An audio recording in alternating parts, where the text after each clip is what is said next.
So we did our project on Sigmund Freud. Um, Sigmund Freud was born in Austria on May 6th, 1853. His father, Jacob, was not really around very much and was a wool trader. And at a young age, he became very attached to his mom, which later struck his curiosity and later the development of the theory of the Oedipus and Electra complexes. His family was forced to move in 1859 due to financial problems, and then a year after they moved to Leipzig, they moved to Vienna, where he stayed until 1938, until the Nazi annexation of Vienna. He studied at the University of Vienna and was inspired by reading an essay by Goethe and studied medicine. At the University of Vienna, he worked with one of the lead psychologists of his day, Ernest von Brock. In 1882, he entered the General Hospital of Vienna as a clinical assistant to train with the psychiatrist Theodor Magnert. At this time, he develops an interest in the beneficial parts of cocaine. These studies became disastrous, leading to the addiction and death of Ernest Fleschel van Marskow, but also partially tainted his medical reputation. And he attempted to link paralysis of the limbs to the mental state of these patients, so he thought with enough mental training that they could become not paralyzed anymore. Later in life, he developed the psychoanalytic theory, which became very well known. The primary assumption with the psychoanalytic theory is the belief that all people possess unconscious feelings, thoughts, desires, and memories. The aim of this theory is to release these unconscious thoughts and repressed emotions, essentially making the unconscious conscious. In psychoanalysis therapy, Freud would often have his patients lie on a couch while he had them talk about their childhood or their dreams. Due to the human defense mechanism in the mind, this would often take 2 to 5 sessions per week and would often have to go on for several years. The psychoanalyst often disclosed very little about themselves, so that way the patient couldn't associate with them very well. One of the techniques used in this therapy is the ink blots, which is still used today.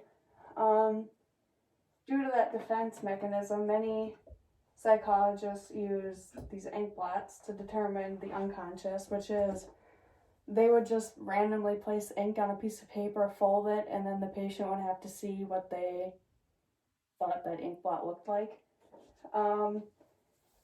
It was very ambiguous, the ink blot itself. It was very subjective to what the patient thought it was.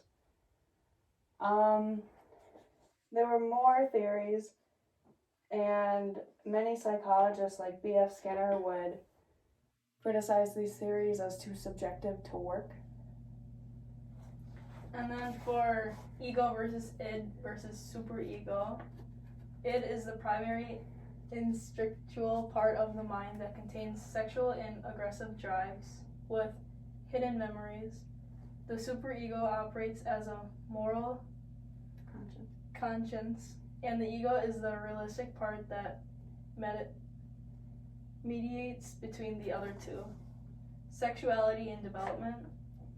Oral is from ages 0 to 15, behavioral focus, sucking, biting, and chewing.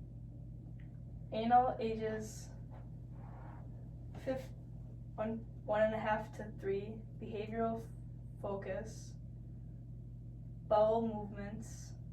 Phallic ages 3 to 6, behavioral focuses, attraction to opposite sex or same-sex parent.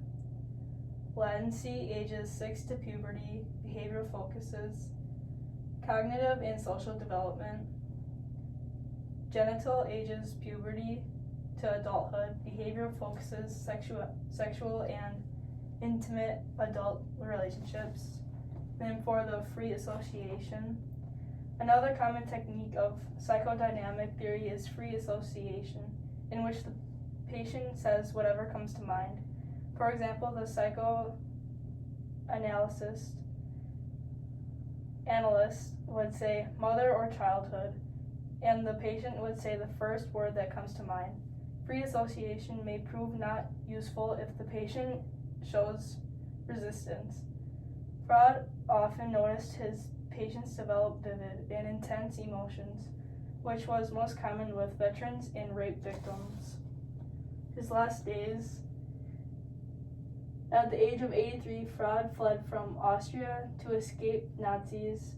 He then committed suicide. He requested a lethal dose of morphine from his doctor after a long, painful battle with oral cancer. So a lot of those theories also just went hand in hand with the psychoanalytic theory. They all developed around the same time in his career.